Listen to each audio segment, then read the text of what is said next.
organisé une rencontre commune entre un public vietnamien et un public marocain, par l'intermédiaire du club des cadres marocains de France. Et on s'est beaucoup amusé car, en fait, on avait quand même du préjugé de part et d'autre, et au bout du compte, après beaucoup d'échanges, on s'est rendu compte qu'il y avait énormément de points communs, et on a créé du lien. Donc, voilà ce que je fais dans la vie de tous les jours et au sein de l'association. Toujours besoin d'un chinois.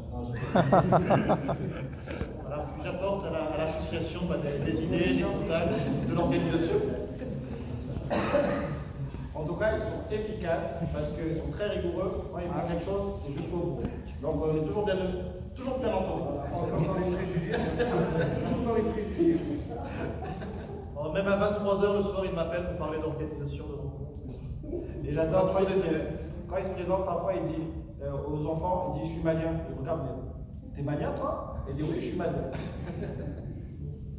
Allez, rigole, On s'amuse comme ça. Augustin. Bonsoir à tous, ravi d'être parmi vous et je vous remercie pour votre accueil à tous. Un samedi soir pour venir parler d'engagement, franchement ça veut dire que vous êtes vraiment motivés. Je remercie aussi les jeunes et les moins jeunes parce que effectivement c'est un sujet assez particulier. C'est important. Non, c'est très important. Alors, moi je m'appelle Augustin Bello, je suis avocat au barreau du Val-de-Marne et à la Cour de Paris. Accessoirement, à côté de mon activité, je suis également chargé d'enseignement des universités. Donc oui, je sais, je suis très jeune. Je suis également chargé d'enseignement des universités, donc j'enseigne à l'université Paris-Saclay et sur le campus d'Evry. Campus d'Evry où il y a des étudiants qui viennent d'Evry-Courcouronnes, de Corbeil-Essonnes, de Grigny, enfin moi en tout cas de Ris-Orangis, parfois de Paris, mais ils sont beaucoup moins nombreux. Et j'enseigne également à l'université Paris-Nanterre les matières de droit public, de manière, pour le dire simplement. Et donc je suis également membre et intervenant pour l'association Expression de France depuis sa création en 2015 et depuis les interventions que nous faisons dans l'ensemble des collèges et principalement dans les lycées de France, mais aussi dans le Gironde. Moi, je vais vous apporter quelques petites anecdotes comme l'ont fait Ismaël et Christian. J'ai grandi dans un quartier populaire avec tout ce qu'on peut connaître et ce que vous pouvez connaître ici dans le Jura à la Barberie. Et au départ, quand j'étais avec les copains du quartier, on traînait, etc., on me disait un peu mais qu'est-ce que vous voulez faire plus tard? Moi, quand j'ai eu 12 ans, je me dis, je suis rentré dans une salle d'audience, ça vaut bien. Le type là, il s'est levé avec sa robe noire, personne parle, personne bouge, c'est ça le pouvoir. Et plus tard, ce rêve que j'avais est devenu en fait mon projet professionnel. Et c'est dans ce cadre que je me suis donné un peu corps et âme et que je me suis engagé dans nos études. Mais sur la fin, lorsque j'étais avec mes copains du quartier, je leur disais, vers 15-16 ans, je vais devenir avocat. Ils me disaient, mais arrête, toi. Qu'est-ce que tu vas faire? Tu vas être ici. Si tu prends 1500 déjà, 1500 € c'est bien, etc. Moi, je vais devenir avocat, je vais acheter une Porsche, j'y travaille encore, je travaille avec du mannequin, vous verrez, etc. Exactement. On aurait 3 femmes. C'est vrai, ça, il paraît qu'on a le droit. Moi, on a le droit, 4. Moi, je crois. On a le droit. On a déclare pas les autres. On a appris les règles, on pensait qu'ils nous avancent. Si on a le droit à 4. On déclare pas les autres. T'as le droit à combien? 4. Et Tout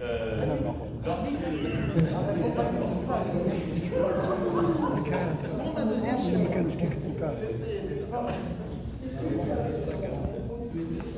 oui, ben, on a des femmes engagées. Ah oui, sans minorité, mais c'est pas.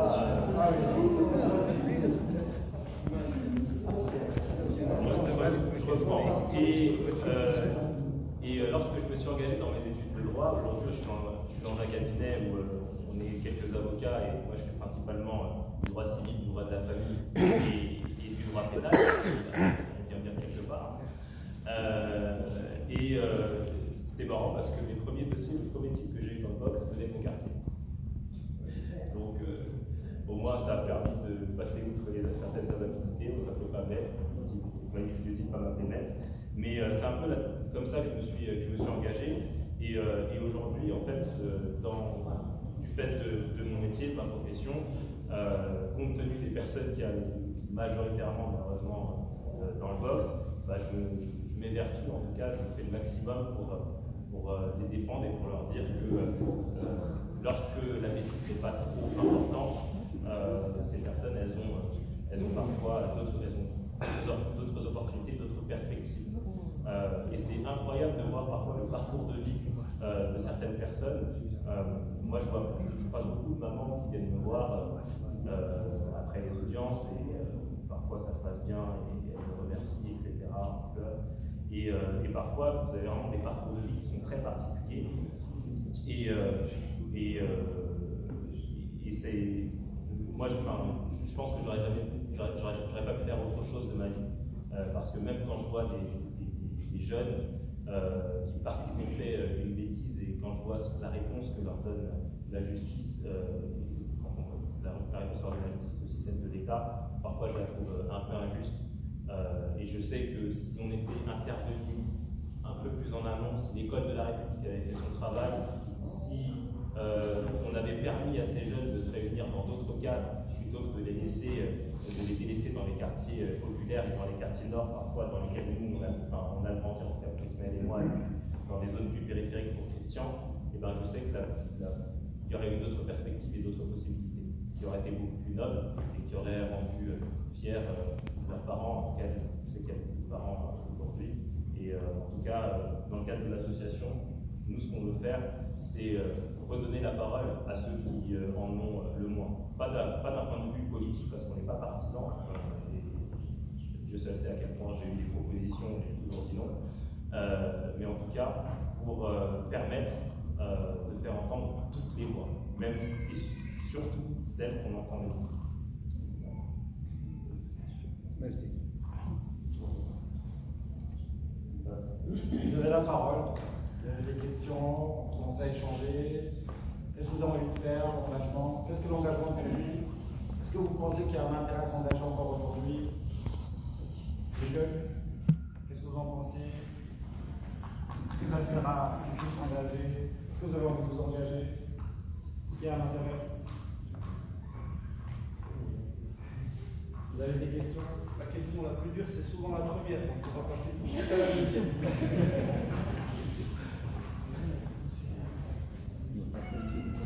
C'est quoi pour vous l'engagement? Comment vous le sentez? Déjà l'engagement. De manière générale, s'engager dans quelque chose, Comment tu le ressens, toi? C'est quoi? L'engagement, comment tu le ressens, toi? C'est quoi pour toi? Ça veut dire quoi pour toi s'engager dans ton quotidien? Quand dans la presse, tu lis un article où il est écrit « Cette personne est très très engagée ». Qu'est-ce que ça veut dire?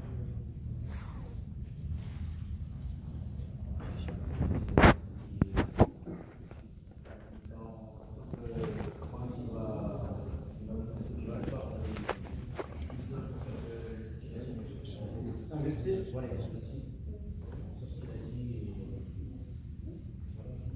L'investissement. Ok.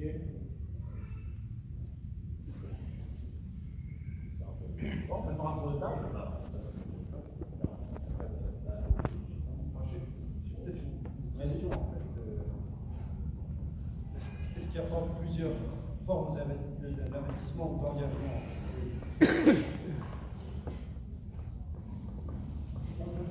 Qu'est-ce qu'on veut déjà? Qu'est-ce qu'on veut? Moi, je pense pas que c'est pas ce qu'on veut en fait. C'est pas ce qu'on veut qui est important, je pense. Je pense que c'est surtout comment chacun à son petit niveau peut faire en sorte que l'endroit où on vit soit vivable pour tout le monde, mais surtout que l'endroit où on vit, tout le monde puisse s'y épanouir, mais de la même manière. Pas forcément tous devenir avocat, parce que pour Augustin, son rêve, c'était de devenir avocat.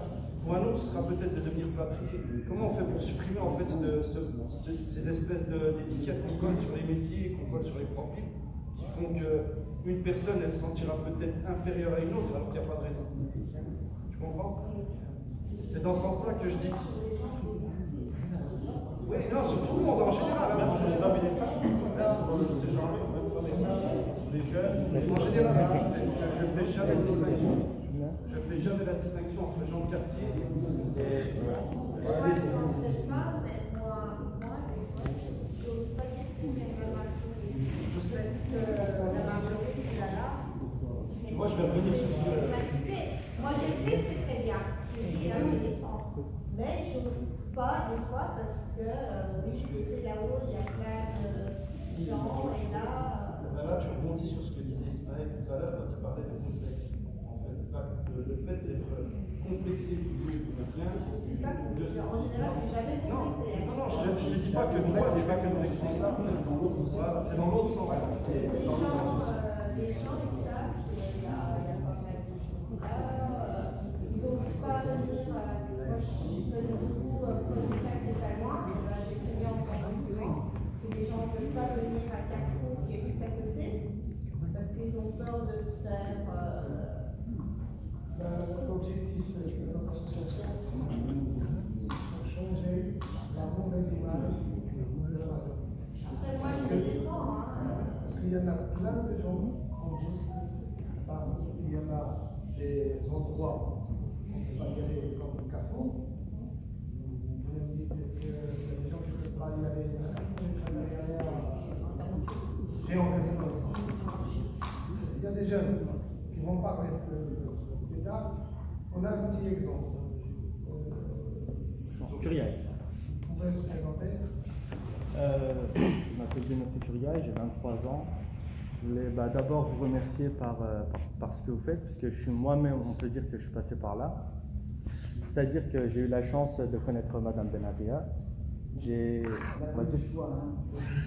redoublé ma classe de seconde et j'ai eu Madame Benabia, et là qui m'a dit que en fait ce que je voulais faire plus tard, etc. Bon, c'était un peu encore flou. Et je me souviendrai toujours de ce qu'elle m'a dit. Elle m'a dit, un jour je lui ai dit que je voulais me lancer un peu dans les études de médecine, etc. Mais que ça allait être difficile. Il y a certains profs du lycée qui ne voulaient pas et qui disaient que ça allait être juste, etc.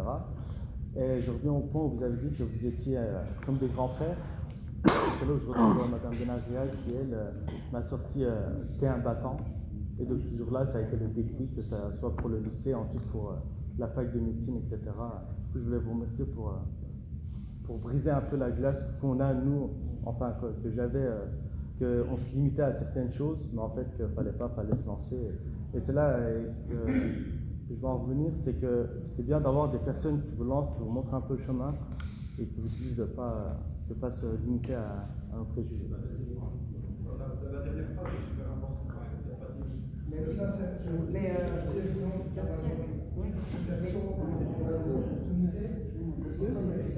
C'est ça. Oui, mais là, il parle de son enseignant. Bon, elle a fait son travail aussi, mais son enseignante, elle en avait marre aussi de voir tous ces petits gars, toutes ces petites nanas sorties de la marcherie, des Mouillères ou d'ailleurs, et qui avaient un potentiel fou, un dynamisme, je veux dire, une intelligence. Et au nom de quoi on les empêcherait de devenir médecin, de devenir avocat, de devenir autre? Parce que, tu sais ce que disait Ismaël tout à l'heure, avant on met les gens dans des cases. Et il faut refuser d'aller dans ces cases, justement. Voilà. Et donc, les enfants, ils ont le droit à un bel avenir. C'est à eux de travailler, bien sûr. Personne d'autre va travailler à sa place, maintenant qu'il est en 4e année de médecine. Hein, c'est clair. Hein. Mais au moins, il va réussir. Inch'Allah, je lui souhaite. Hein. Mais vous devez aussi pousser vos enfants. Je parle aux jeunes papas, là. Il y aura des jeunes papas, là, par là. Là, hein. Poussez vos enfants. Poussez vos enfants. L'éducation, c'est hyper important. L'école, c'est hyper important. Celui qui réussit à l'école, il réussit dans la vie. Moi, à n'importe quel niveau, hein, s'il veut faire de l'apprentissage, il n'y a pas de saut métier. S'il veut faire de l'apprentissage, il fera de l'apprentissage. S'il veut faire boulanger, il sera boulanger. Un bon boulanger, s'il veut être commercial, s'il veut être docteur, s'il veut être prof, s'il veut. Mais il faut les pousser. Parce que si on les laisse, évidemment, la vie de tous les jours va leur suffire. Oh, pourquoi j'irai faire? Pourquoi je ferai des efforts? Mais non, mon vieux, tu vas te bouger, hein, puis tu vas y arriver. Tu vas faire mieux que tes parents. Parce que, tu vois, nos parents, nous, moi je suis quand même une génération qui est venue en France dans les années 60. Moi, mon père, il était éboueur à la ville de Lons. Hein. Moi, sa fille, sa grande fille, je le voyais partir à 4h du matin, mon papa. Et j'en avais marre de le voir comme ça dans cette situation. Qu'est-ce qu'il faisait? Il ramassait les poubelles des gens de la ville de Lons. Toute sa vie, il a fait ça. Et il m'a poussé, lui, qui ne savait pas lire, qui ne savait pas écrire, rien. Il m'a poussé à faire des études. Je vous assure, il m'a monté dans un train à 3h du matin pour aller à Paris faire des études. Et il m'a dit un seul truc: va, ma fille, je te fais confiance. Oui. C'est tout ce qu'il m'a dit. Et j'ai jamais trahi cette confiance de mon frère. Et ça rejoint ce qu'Ismaël disait tout à l'heure. Oui. La confiance, le respect de nos parents. Quand on les a, on les a. Vos enfants les ont avec vous. Poussez-les hein, pour qu'ils arrivent à être et à se sentir à l'aise en France. Pourquoi est-ce que je ne me sentirais pas chez moi? Qui c'est qui va me l'empêcher? Personne. Moi j'ai toujours été comme ça. Celui qui n'était pas content, tant pis pour lui, je m'en fous. Rien à faire. Même avec mes collègues ou à la mairie ou qui que ce soit. Et alors? J'ai la même nationalité que toi, je suis française, je l'ai gagné comme je l'ai gagné, mais je l'ai. Et qui tu es toi pour me dire que j'ai pas les mêmes droits que toi? Tout simplement. C'est ça que je reproche aussi des fois à certaines personnes, parce qu'elles n'arrivent pas à se dire moi je suis égal à l'autre. Hein. Et puis je vois des personnes qui ont toujours tendance à en faire un peu trop. Pourquoi? Parce que on est d'une autre origine, alors lui il est français de souche, hein, il va te dire il va arriver à son truc. Et toi tu as l'impression que tu dois en faire toujours plus que lui pour arriver au même niveau que lui. Pourquoi? Moi j'ai jamais pris la vie comme ça. Donc voilà. Par rapport à cette histoire français de souche et pas de souche. Oui, parce que moi je ne suis pas français de souche. Moi ce qui différencie les deux pour moi, c'est que pour un français de souche et les français de fait, un français qui n'est pas de souche, il peut mettre un prix sur sa nationalité. C'est le prix que tu lui donnes, ta nationalité. Non, mais moi je peux mettre un prix moi dessus. Mon père il a travaillé 30 ans pour ce pays. Mon père on allait chercher les papiers à la main. Il n'est pas venu à la main. Mon père il est décédé ici. Ma soeur elle est décédée ici. Je peux mettre un prix, moi je peux mettre des noms sur la balance. Et puis je pense que tous ici là, ils peuvent mettre un nom sur la balance. Tous ils peuvent dire combien à côté leur nationalité. Moi mon père est venu en France, il a fallu qu'il attende peut-être 2 ans, 3 ans avant de sa famille. Parce qu'à l'époque on disait on veut bien des bras, mais par contre tout seul. Les bouches à nourrir, on va s'en passer. Et puis beaucoup d'ici, il y a beaucoup de gens qui sont là. Ils ont connu les cités transit. On était entre étrangers et puis dans des apparts pas forcément. Voilà. Mais c'était déjà bien. C'est toujours mieux que chez eux. C'est pour ça que je rebondissais sur ce que disait nos enfants pour nous. Ils n'ont pas à se poser la question s'ils sont français ou pas, ils le sont. Ils l'ont payé très très cher. Et il y en a qui l'ont payé pour eux. Hein. Et sans compter, je ne vais pas parler des enfants de soldats qui sont morts pour un pays qui n'était pas leur. Je ne vais même pas parler de cela. On va parler juste des fils de Zofri. Je pense que tout le monde connaît l'expression. Les Zofri, c'est en fait traduire, ils ne connaissent pas. Je vais traduire Zofri chez nous, ça veut dire un petit peu célibataire, ça vient du mot ouvrier. Ça vient du mot ouvrier parce qu'à l'époque, quand nos pères sont venus en France, ils venaient déjà tout seuls en tant qu'ouvriers. Et après seulement, ils avaient le droit de rapatrier leur famille. Grâce à M. Giscard, il me semble. C'est Giscard, moi, en fait, en vous écoutant, je pense à une problématique que je rencontre souvent, en fait, dans la banlieue parisienne. On voit tout le temps. Les Grigny, une des villes les plus pauvres de France. Grigny. Ville pauvre, la gestion désastreuse, les jeunes, au quotidien, c'est la violence, la drogue, tout. Tout ce qui ne va pas, c'est la ville qui a la plus mauvaise réputation du 91. C'est la ville de Carteron, entre autres, et de la Manie Koulibaly, entre autres. Donc, c'est une ville qui est stigmatisée dans toute la France. Quand on va là-bas, avec Christian, avec Augustin, on va intervenir avec les jeunes. On leur dit, mais lui, il est avocat. Mais non, tu mens, c'est pas possible. Il est noir. C'est pas possible. Ça, on le disait déjà il y a 15 ans. Ouais. Ça va changer. Ça va changer. Il dit, c'est pas possible. On leur dit, moi je travaille au Sénat. Je dis, mais non, mais c'est pas possible. Tu vas travailler au Sénat, toi. Tu fais quoi? Tu sers le café. Préjugés. C'est-à-dire que déjà dans leur tête, ils ont un préjugé. Ils s'arrêtent. On leur dit, mais ok, tu dis que c'est pas possible, etc. On leur dit maintenant, on nous donne l'opportunité de venir faire vos stages de découverte 3e année, ils sont en 3e, collège, chez moi, avec lui, dans un cabinet d'avocat, dans le 16e, etc. Mais non, monsieur, c'est pas possible. Venez. Ils viennent. On leur dit maintenant, mais pourquoi pour vous, Grigny, c'est pas bien? Oui, monsieur Grigny, c'est un handicapé. Parce que si on met Grigny dans notre adresse, c'est-à-dire qu'ils ne vont jamais nous prendre. C'est-à-dire que si on met la Marjorie dans votre adresse, on ne va jamais vous prendre en travail. C'est-à-dire que donc votre vie elle est arrêtée à la Marjorie, votre vie elle est arrêtée à Grigny, votre vie elle est arrêtée au Tartorel. Ça s'arrête avant l'adresse. Ouais, avant l'adresse et le nom. Le nom et l'adresse. Le nom et l'adresse. Sauf que, certes, vous êtes conscient, là, évidemment, Mamadou, Mohamed, ils n'ont pas les mêmes chances que Martin. C'est un fait. C'est un fait, on le sait. Mais Mamadou et Mohamed, ils sont conscients de ça. Ils sont conscients de ça. Ils sont conscients de ça, comme moi, Ismaël, je vais aussi la quartier populaire, comme eux. Ils sont conscients de ça. On leur dit, mais ça ne s'arrête pas là. Parce que eux, déjà, dans leur tête, ils ont accepté de s'arrêter là. Et là, la problématique, parce qu'en général, on est en fait, au plus de l'acceptation, la télé fait qu'on leur dit, restez là, les journaux font, restez là, les gens leur disent, mais restez là entre vous, tuez-vous entre vous, restez entre vous, passez, organisation, restez entre vous. Mais sauf que, si vous avez la possibilité de, quand on vous dit la Marjorie, c'est pas un handicap, Grigny, c'est pas un handicap, on vous donne la possibilité de sortir de là. Qu'est-ce que vous faites? Qu'est-ce qu'on fait?